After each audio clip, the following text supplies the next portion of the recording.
الحمد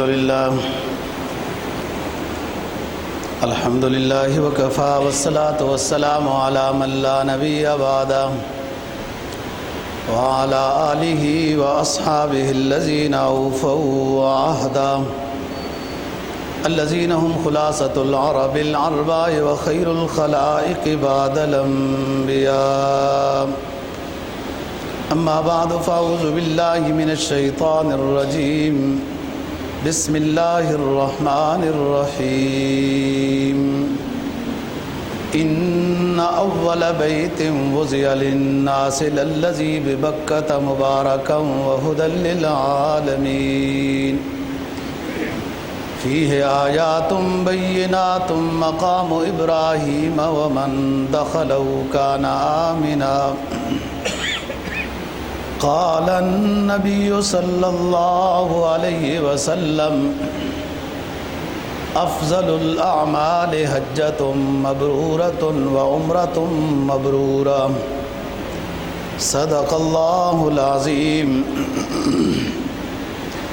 وصدق رسوله النبي الأمي الكريم ونحن على ذلك لمن الشاهدين والشاكرين والحمد للہ رب العالمین۔ چوتھا پارہ سورہ آل عمران کی ایک آیت کریمہ اور جناب نبی پاک صلی اللہ علیہ وسلم کا ایک فرمان تلاوت کیا ہے، جس کو امام احمد نے اپنی کتاب میں روایت کیا ہے۔ فرمایا دنیا میں سب سے پہلا جو گھر بنایا گیا ہے وہ گھر اللہ تعالیٰ کا ہے، کعبۃ اللہ۔ ان اول بیت وضع للناس، لوگوں کے نفع کی خاطر اللہ نے سب سے پہلے دنیا میں اپنا گھر بنایا، للذی ببکۃ مبارکا وہدی للعالمین۔ نفع لوگوں کا ہے، گھر اللہ نے اپنا بنایا سب سے پہلے دنیا میں، اور کوئی گھر نہیں تھا، لوگوں کے نفع کی خاطر کہ اس سے رہنمائی حاصل کریں، ہدایت حاصل کریں، طواف عمرہ حج کریں، گناہوں کی معافی کریں۔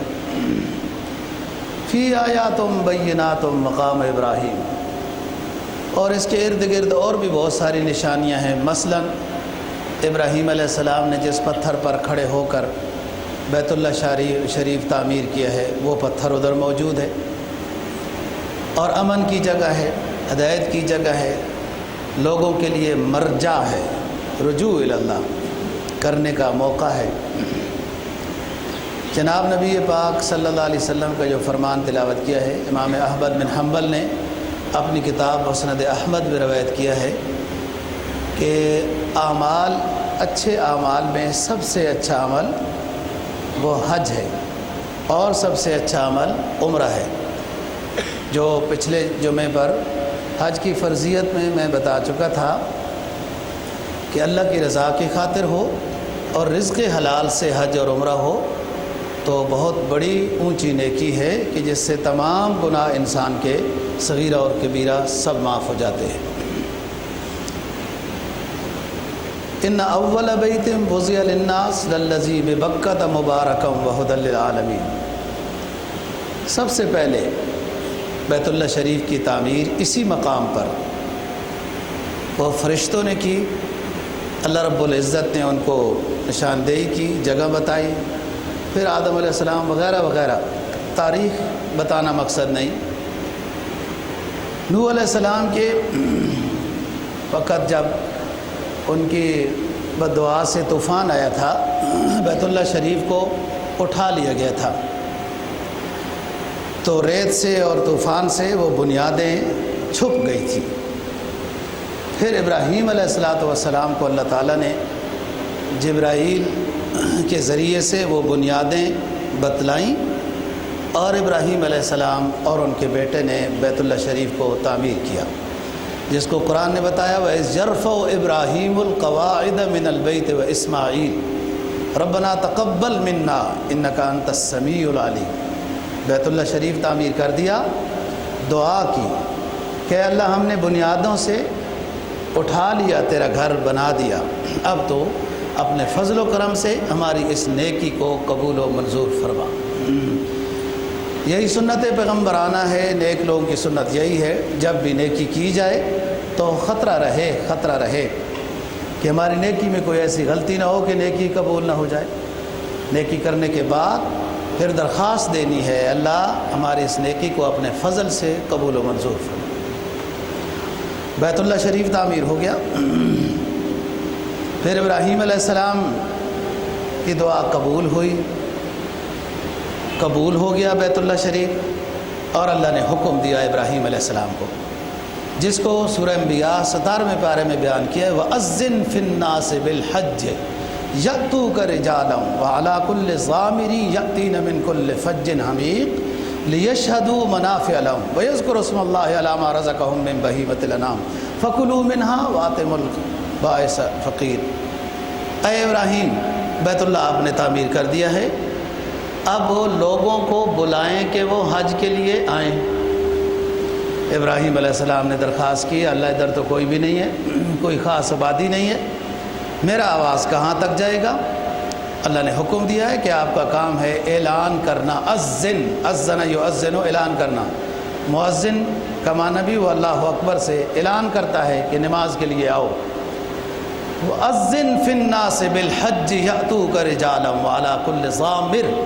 اے ابراہیم، آپ اعلان کریں، لوگ حج کے لیے آئیں، ہم آواز پہنچائیں گے، جو ابھی تک نئی دنیا میں آئے ان کی روحوں تک پہنچائیں گے، لوگ پیدل بھی چل کے آئیں گے، سواریوں کے ساتھ بھی آئیں گے، آپ اعلان تو کریں۔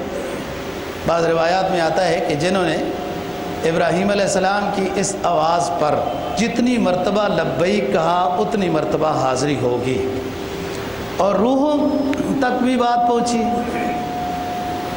تو اذن فی الناس بالحج یاتوک رجال، اعلان ہو گیا، ابراہیم علیہ السلام نے بھی حج کیا اور بھی لوگ آ گئے اس وقت کے لحاظ سے۔ بعد میں یہ کہا ہے سکندر ذی القرنین، جس کا سورہ کہف 16ویں پارے کے دوسرے رکوع میں ذکر ہے نا، وَيَسْأَلُونَكَ عَنْ ذِي الْقَرْنَيْنِ قُلْ سَأَتْلُو عَلَيْكُم مِّنْهُ ذِكْرًا إِنَّا مَكَّنَّا لَهُ فِي الْأَرْضِ۔ سکندر بہت گزرے ہیں، ایک آپ کا نمک کی کان والا بھی سکندر ہے، وہ سکندر یونانی ہے جس نے ادھر اپنے باقیات چھوڑی ہیں، بمبو ریٹ، چترال کا علاقہ ہے بمبو ریٹ، قلاشی قوم، کفرستان، یہ سکندر یونانی کے خاندان کے چھوٹے ہوئے ہیں، واللہ عالم۔ یہ سکندر اور ہے جس کا قرآن نے ذکر کیا ہے، یہ اللہ کا نیک بندہ تھا۔ کہتے ہیں کہ ابراہیم علیہ السلام کے ساتھ اس نے حج بھی کیا ہے، اس سکندر نے، واللہ عالم بالصواب، یہ پرانی تاریخ کی باتیں ہیں۔ بہرحال حضرت ابراہیم علیہ السلام کی دعا قبول ہو گئی اور اللہ نے آواز بھی پہنچا دی۔ جب یہ محنت قبول ہو گئی تو ابراہیم علیہ السلام نے آگے ایک اور دعا بھی مانگی، ربنا وابعث فیہم رسولا منہم یتلو علیہم آیاتہ ویزکیہم ویعلمہم الکتاب والحکمہ۔ اے اللہ، آپ نے یہ محنت ہماری قبول کر لی تو اس کی اجرت ہمیں اس شکل میں عطا کر کہ میری ہی نسل میں سے آخری امام الانبیاء صلی اللہ علیہ وسلم کو بھیج دیں۔ اللہ نے دعا قبول کی، لقد من اللہ علی المؤمنین اذ بعث فیہم رسولا من انفسہم میں دعا قبول ہو گئی کہ ہم نے اہل ایمان پر احسان کیا کہ انہی میں سے آپ نے آخری پیغمبر بھیجا اور اس کا کام یہ ہوگا۔ بہرحال حج اس سے پہلے بھی حج ہوتا تھا، یہ نہیں کہ حج ابھی سے شروع ہوا، لیکن ایک عرصے تک بیت اللہ شریف دنیا میں نظر نہیں آ رہا تھا، اس لیے دوبارہ اعلان کیا گیا ہے، واللہ عالم بالصواب۔ حضرت آدم علیہ السلام کے حج لکھے ہیں کہ اصل رہائش ان کی آدم علیہ السلام کی اور امی حوا کی ہندوستان میں تھی، اور یہاں سے انہوں نے سینکڑوں حج کیے ہیں، تو حج پہلے بھی ہوتا تھا، لیکن یہ دوبارہ اعلان کی ضرورت اس لیے پیش آئی کہ دوبارہ بیت اللہ شریف کو تعمیر کیا گیا ہے، اور پھر فرمایا کہ حج سے فارغ ہوں، قربانی کریں، خود بھی گوشت کھائیں، یہ شکرانے کا دم ہے۔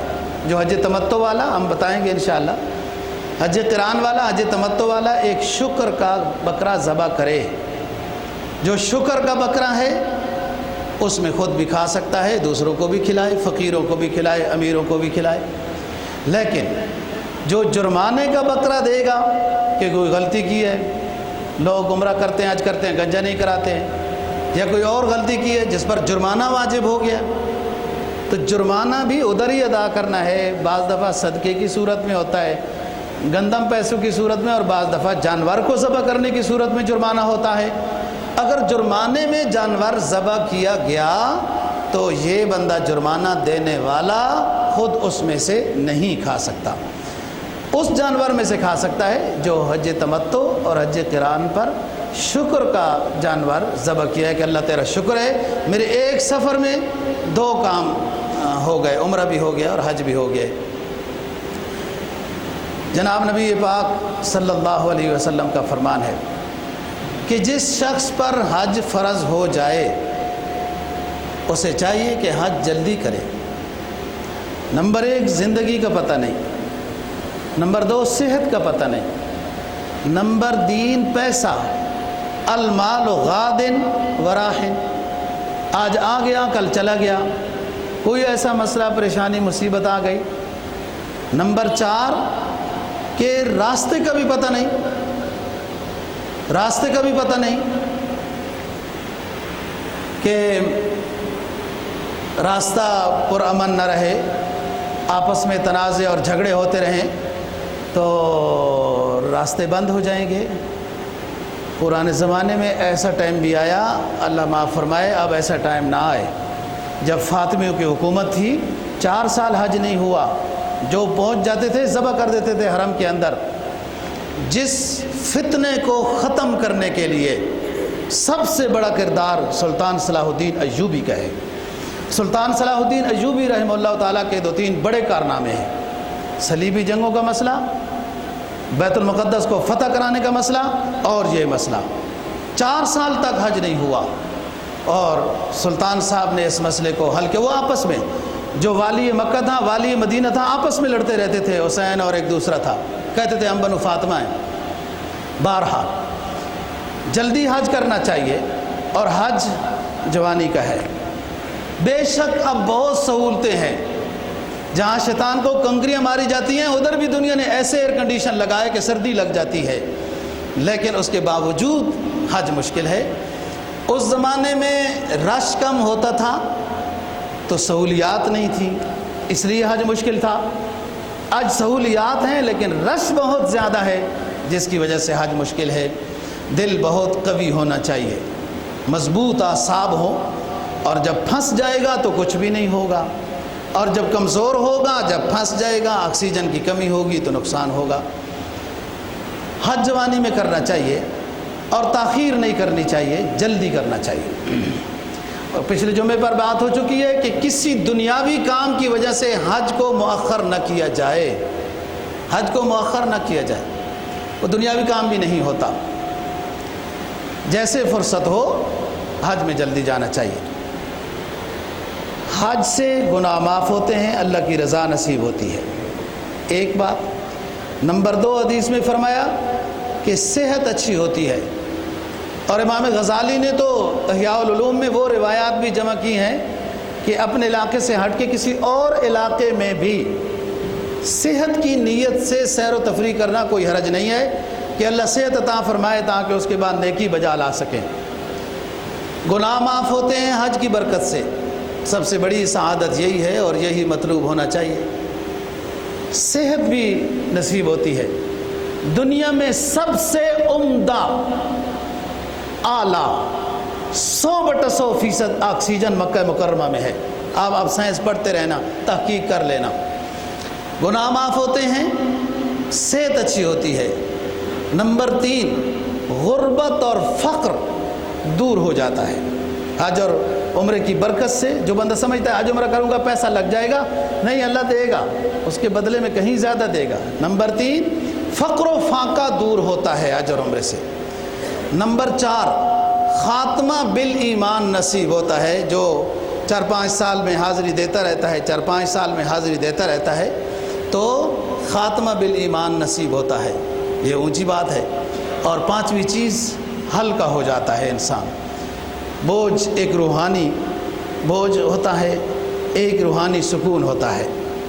نیکی سے انسان کو راحت اور سکون نصیب ہوتا ہے، اور گناہوں سے بے سکونی آتی ہے، ٹینشن آتی ہے، پریشانی آتی ہے، دل بند ہو جاتا ہے۔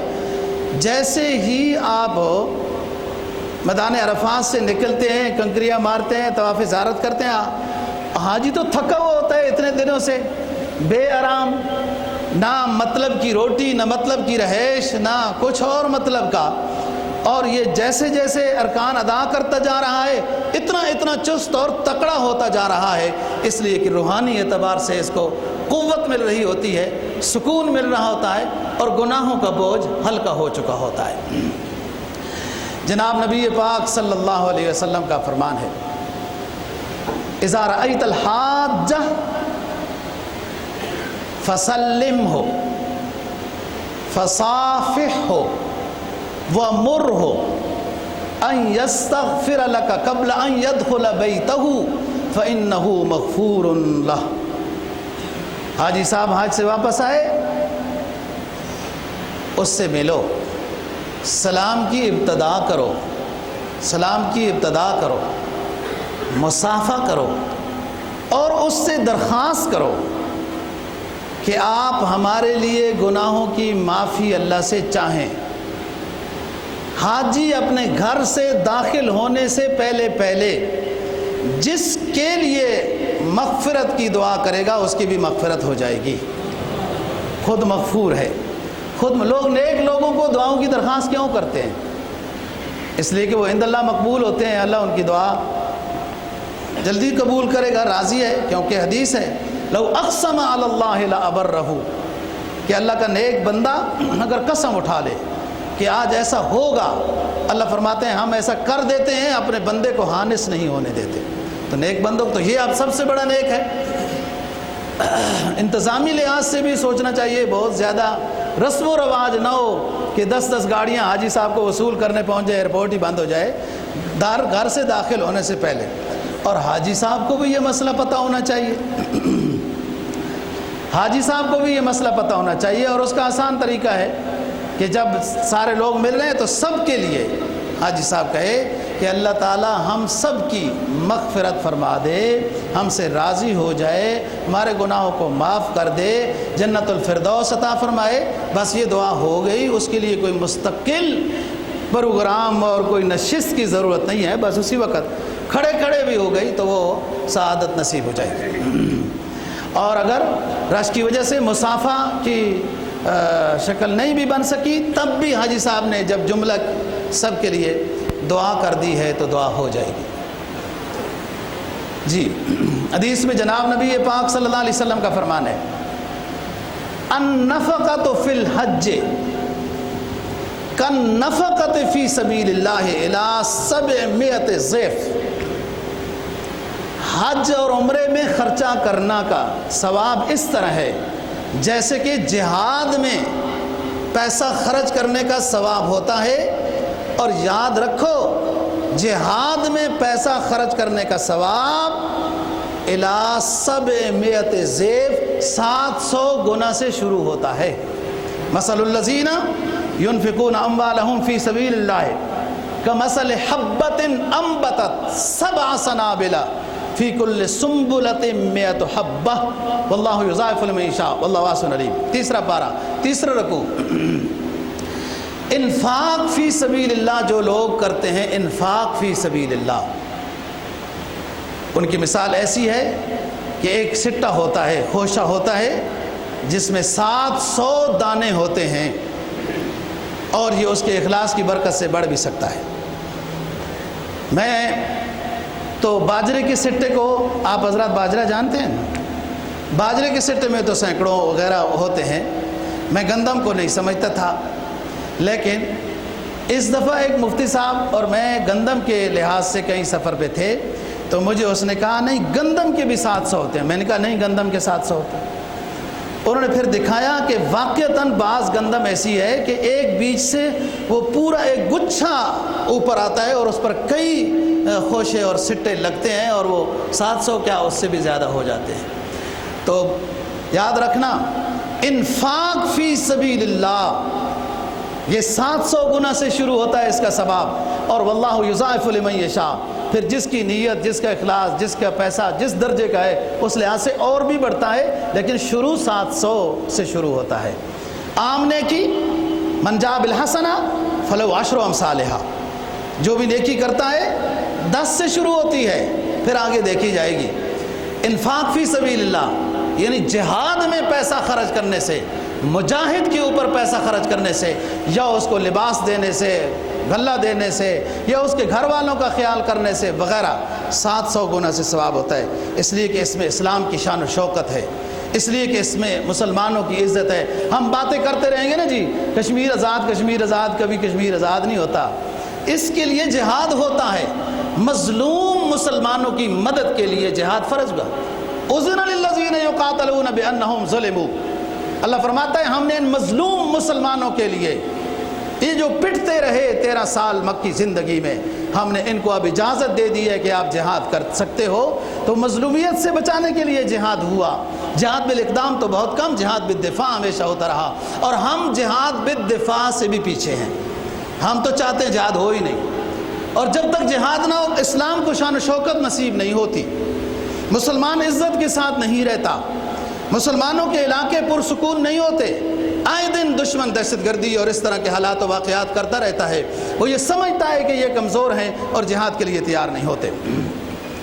تو جہاد میں پیسہ خرچ کرنے سے سب سے زیادہ ثواب ہوتا ہے، اور اس لیے تو مجاہد فرمایا شہید کے ہم سارے گناہ معاف کر دیتے ہیں، صرف اگر اس نے قرضہ کسی کا دینا ہے، قرضہ، تو وہ اس کو پیچھے یا اس کے ورثہ کو دینا چاہیے، باقی جو بھی اس کی کمی کوتاہی ہے شہید کی معاف ہو جاتی ہے۔ کتنی بڑی سعادت ہے۔ تو فرمایا جو حج میں پیسہ خرچ کرتا ہے، النفقۃ فی الحج کالنفقۃ فی سبیل اللہ 700 ضعف، حج میں جتنا پیسہ خرچ کیا جائے وہ جہاد فی سبیل اللہ کے درجے میں ثواب ملتا ہے۔ لہٰذا یہ نہیں سوچنا چاہیے کہ اگر ہے گنجائش تو پھر خرچ کرنا چاہیے، اور جس نے دیا ہے وہ اور دے گا۔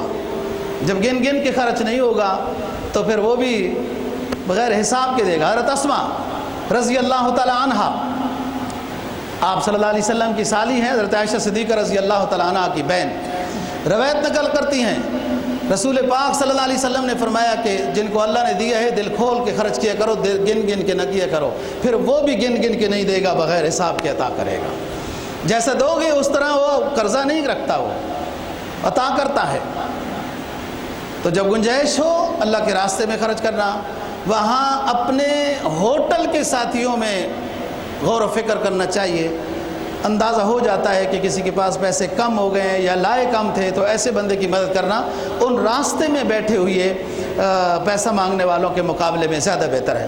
اور ہم اپنے موضوع میں پھر بہت ساری باتیں کرنی ہوتی ہیں، وہ باقاعدہ ایک لیڈر ہوتا ہے ان کا، وہ صبح ان کو بٹھاتا ہے، شام ان کو اٹھاتا ہے، اور یہ ایک نظام ہے۔ بس تقریباً کئی جگہوں میں یہی ترتیب ہے، ادھر بھی اس طرح کی ہے۔ ان سے جو باہر بیٹھے ہوتے ہیں، ویسے اللہ کے نام میں دینے میں کیا بات ہے، کوئی حرج نہیں۔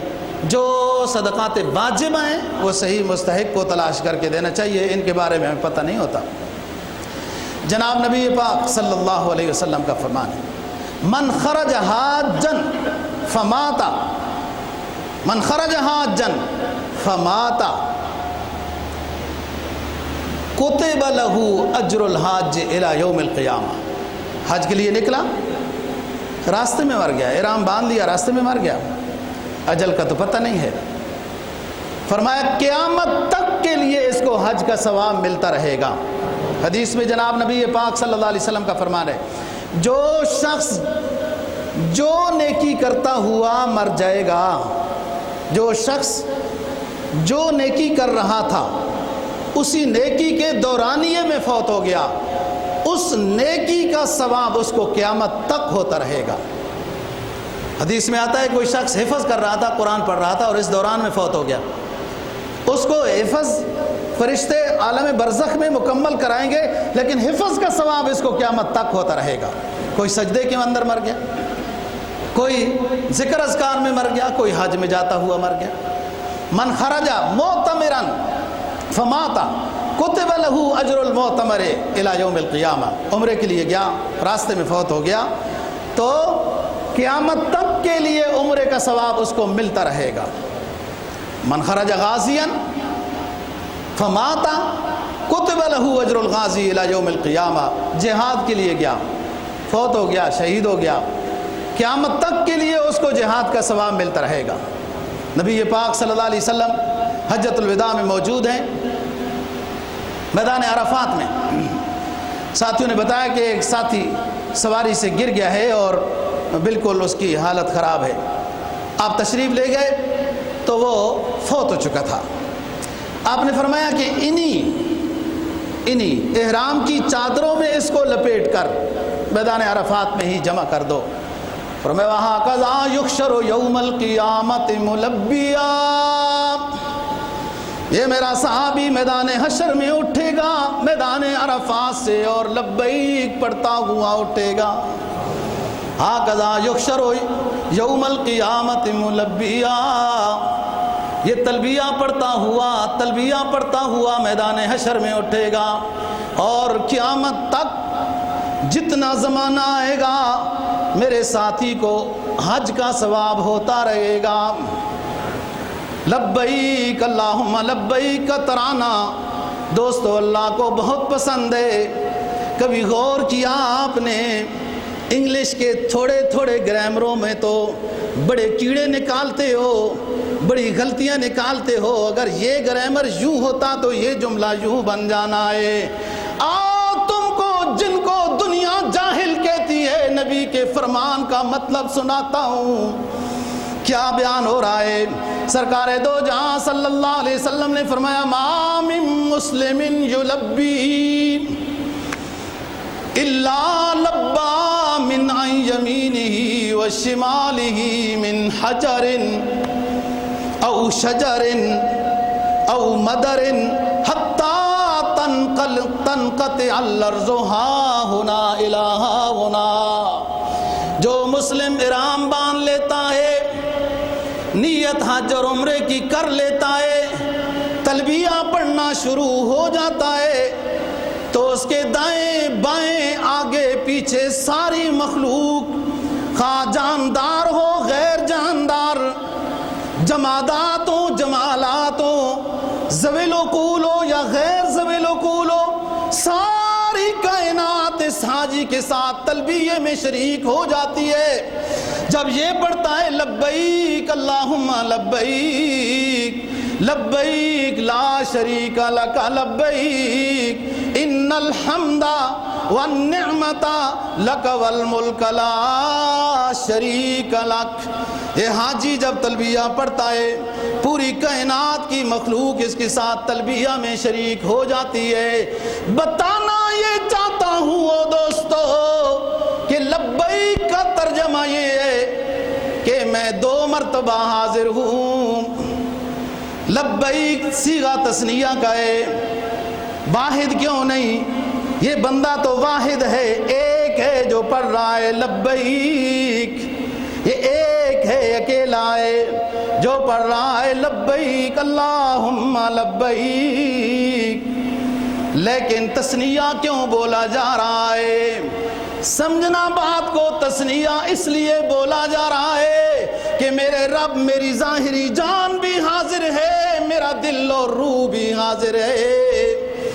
بعض دفعہ دل ادھر ہوتا ہے، جسم ادھر ہوتا ہے، دل کہیں اور ہوتا ہے۔ گو کہنے کو تو اے مجذوب اس دنیا میں ہوں، لیکن جہاں رہتا ہوں میں وہ اور ہی سرزمین میری، جہاں ہمارا دل تو کہیں دنیا کے عللے تللوں میں سفر کرتا ہے، اور جہاں اللہ والے ہیں بیٹھے یہاں ہیں اور ان کا دل اللہ کے عرش کا سیر کر رہا ہوتا ہے۔ گو کہنے کو تو اے مجذوب اس دنیا میں ہوں، لیکن جہاں رہتا ہوں میں وہ اور ہی ہے سرزمین میری۔ لبیک اللہم لبیک لبیک اللہم لبیک، یہ ترانہ پڑھا جا رہا ہے اور دوستو بتایا جا رہا ہے کہ اے میرے رب میرا ظاہری جسم بھی حاضر ہے، میرا دل دماغ اور روح بھی حاضر ہے۔ جب اس انداز میں حاضری ہوگی تو پھر قبول بھی ہوگی۔ جناب نبی پاک صلی اللہ علیہ وسلم کا فرمان قرب قیامت میں کچھ لوگ حج کرنے کے لیے جائیں گے، مقصد شہرت ہوگی، لوگ حاجی صاحب کہیں، اور کچھ لوگ قرب قیامت قریب ہوگی، حج اس لیے کریں گے کاروبار کر لیں گے، وہاں سے فلانی چیز لے آئیں گے، ادھر بیچیں گے، یوں کریں گے، نیت ہی یہی ہوگی۔ اور کچھ لوگ بھیک مانگنے کے لیے جائیں گے کہ وہاں جائیں گے بھیک مانگی، کچھ ریاکاری اور شہرت، کچھ کاروبار وغیرہ۔ کچھ اللہ والے ایسے ہوں گے جو خالص اللہ کی رضا کی خاطر حج کرنے گئے ہوں گے۔ اور مولانا شیخ الحدیث زکریا رحمہ اللہ تعالیٰ نے اپنی کتاب میں ایک بات لکھی ہے کہ جو اجتماعی عبادات ہیں اس میں شریک ہونا بڑا فائدہ مند ہوتا ہے، کہ بعض دفعہ اجتماعی عبادات میں ایک دو کی عبادت قبول ہوتی ہے، لیکن اللہ اتنا مہربان ہے کہ ان کی برکت سے ساروں کی وہ اجتماعی عبادت قبول کر لیتا ہے۔ یہی حج میں بھی ہے، بہت گئے حج میں، لیکن بعض دفعہ ایسے نیک بندے اللہ کے حج میں شریک ہوتے ہیں کہ حدیث میں جناب نبی پاک صلی اللہ علیہ وسلم کا فرمان ہے کہ فرشتوں کو اللہ بھیجتا ہے۔ دیکھو دنیا میں لوگ کیا کر رہے ہیں، فرشتے آتے ہیں اور دیکھتے ہیں، بتاتے ہیں کہ اللہ پاک ایک جگہ ہم گئے تو تیرا نام لیا جا رہا تھا، تیرے حبیب کی باتیں کر رہے تھے، لوگ حدیث سبق پڑھ رہے تھے، ذکر اذکار کر رہے تھے۔ اللہ فرماتا ہے ان سب کی مغفرت لکھ دو، جہنم سے برات لکھ دو، میری رضا لکھ دو۔ تو فرشتے کہتے ہیں حضرت ان کے قریب ایک اور بندہ بیٹھا تھا، وہ ان میں شریک نہیں تھا، ان کے قریب بیٹھا تھا، تو اس کا کیا کرنا ہے؟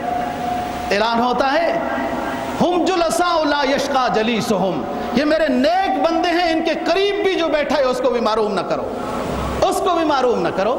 تو نماز با جماعت کے اہتمام کا یہ فائدہ، ایک تو ثواب زیادہ ہوتا ہے، لیکن سب سے بڑا کہ ان میں سے کوئی اللہ والا، کوئی درویش دل بیدار پیدا کر، جب تک یہ خوابیدہ ہے نہ تیری ضرب کاری نہ میری ضرب کاری، ہو سکتا ہے اس میں کوئی ایسا زندہ دل بیٹھا ہو، ایسا زندہ دل بیٹھا ہو، تو اس کی برکت سے ہم سب کی نماز، ہم سب کا حج یا اور کوئی جو اجتماعی عبادات جو اجتماعی شکل میں کرنے کا حکم ہے، اجتماعی عبادات جو اجتماعی کرنے کا حکم ہے، جس میں رمضان کے روزے ہیں کہ سارے روزے رمضان میں رکھنے، کسی کی برکت سے ہمارے روزے بھی قبول، تراویح ہیں، نماز با جماعت ہے، جمعہ ہے، عیدین ہے، اور حج بیت اللہ ہے، اور کچھ ویسے اجتماعی عبادات جو ہم نے خود بنا رکھی ہیں، وہ ہم درمیان میں ریت رکھتے ہیں، اس میں اگربتیاں بھی رکھتے ہیں، پھر یوں بھی کرتے ہیں، پھر یوں بھی کرتے ہیں، یہ ہماری اجتماعی عبادات۔ جو عبادات مقصودہ اجتماعی قرآن و سنت سے ثابت ہے، ان اجتماعی عبادات میں شریک ہونے کا بہت ثواب۔ لوگ بعض دفعہ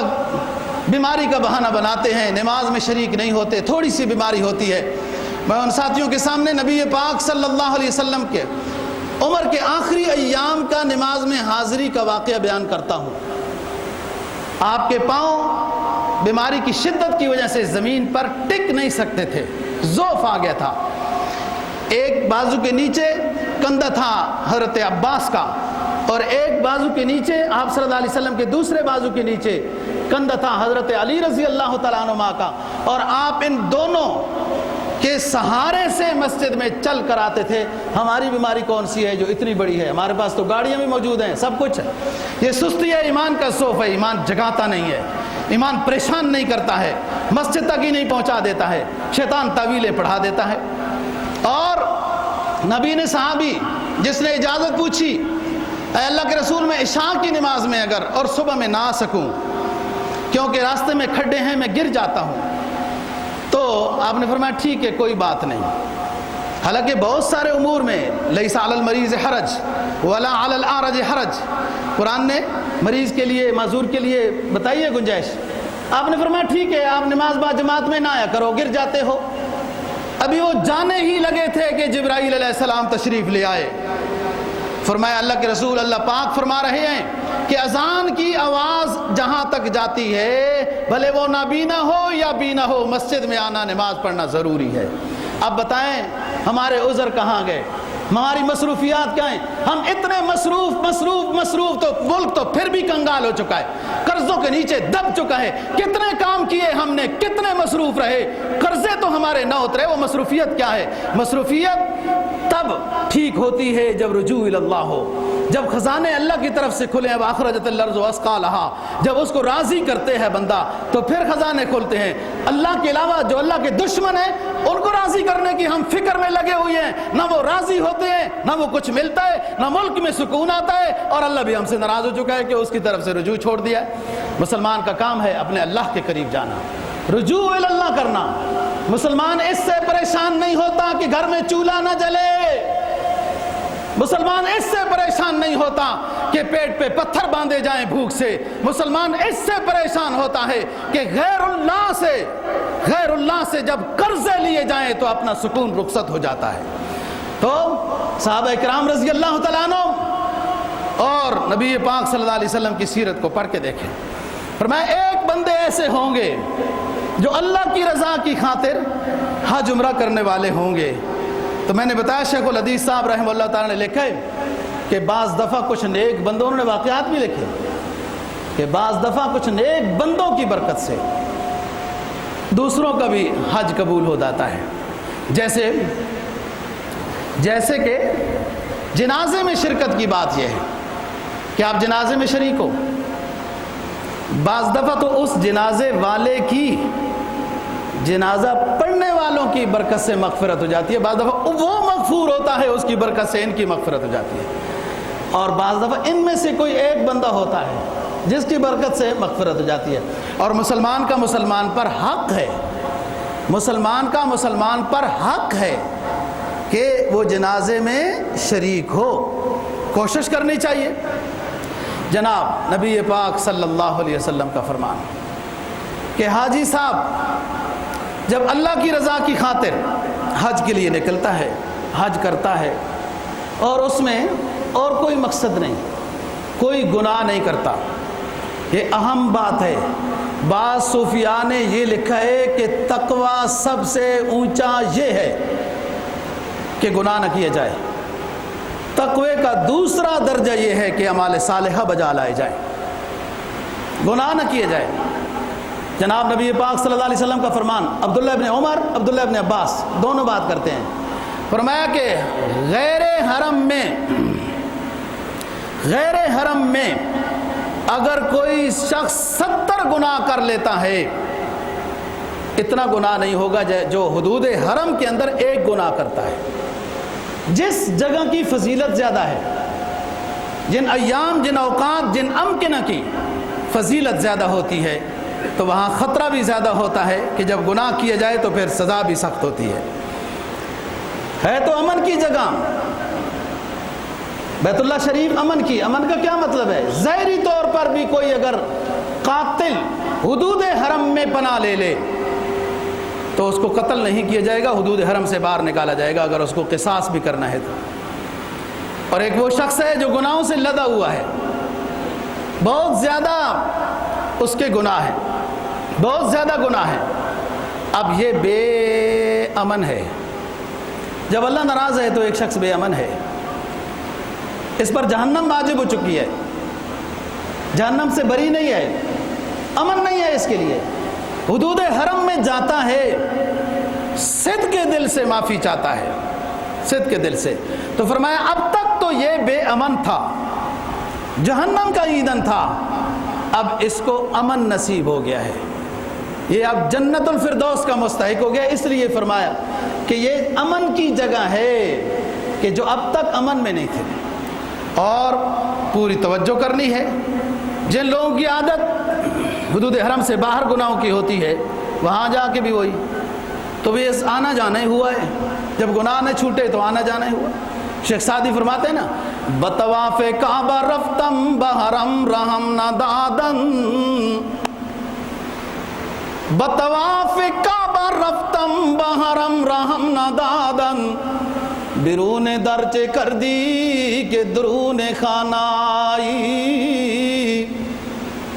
ایک بندہ ہوتا ہے گناہ کا عادی ہوتا ہے, حرم میں پہنچ جاتا ہے, عشق و مستی میں نہیں گیا, رواجن چلا گیا, عشق و مستی میں جانے والے کے لیے تو سب کچھ قربان کرنا آسان ہوتا ہے۔ بس رواجن پہنچ گیا، چکر لگانے پہنچ گیا، ادھر بھی جو گناہ کرتا ہے ادھر بھی کرتا ہے۔ ندا آتی ہے، او دوست ہمارے ہاں کیوں آئے ہو؟ اس زمین کو گناہوں سے خراب کرنے کیوں آئے ہو؟ جو حرم سے باہر لے کر بھی تم یہ گناہ کرتے تھے، آج بھی یہی کر رہے ہو۔ زمین آواز دیتی ہے کیا کرتے ہو، تمہارا طریقہ کار کیا ہے، اور توبہ کیسے مانگتے ہو؟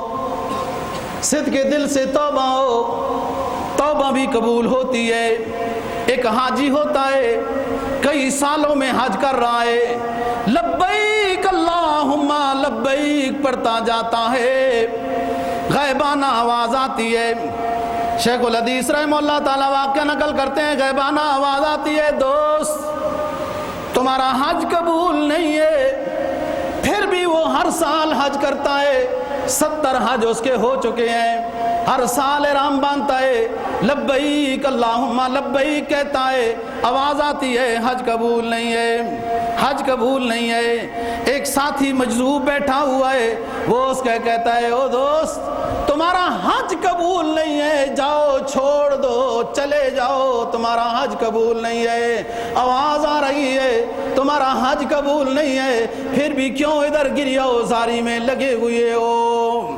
اس شخص نے کہا کہ بتاؤ میں یہاں سے چلا جاؤں، پھر کس دروازے پہ جاؤں، کس دروازے کو کھٹکاؤں، کس دروازے سے اپنی معافی چاہوں، مجھے بتاؤ، میں اس دروازے پہ چلا جاتا ہوں۔ یہ میرا کام ہے اس کے دروازے کو پکڑے رکھنا، وہ اس کا کام ہے میرے لیے در رحمت کھولے یا نہ کھولے۔ توانی ازاں دل بپرداختن، تو دانی کے بے او تواں ساختن۔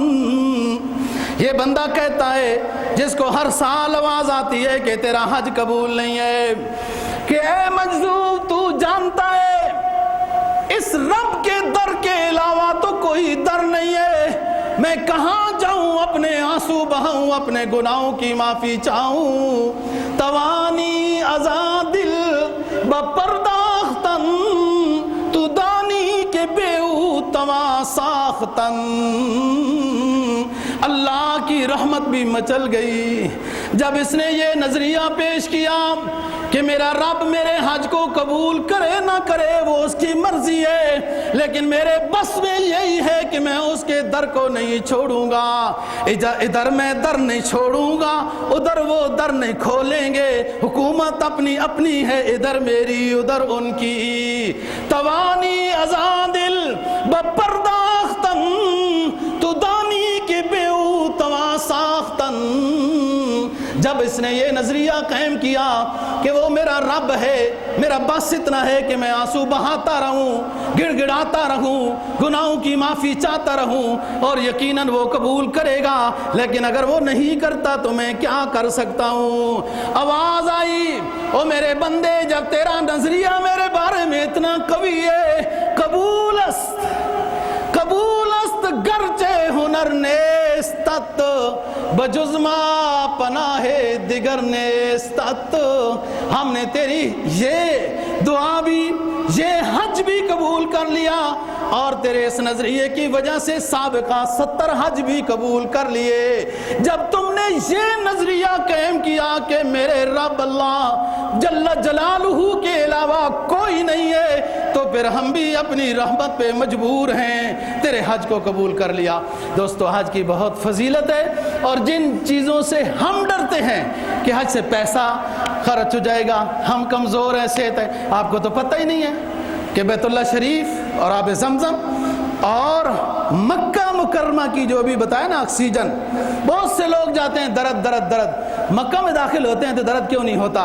وہاں کا نظام، یہ آب و ہوا، یہ فضائل کے لحاظ سے کوئی نہ سمجھے تو سائنس کے لحاظ سے سمجھے۔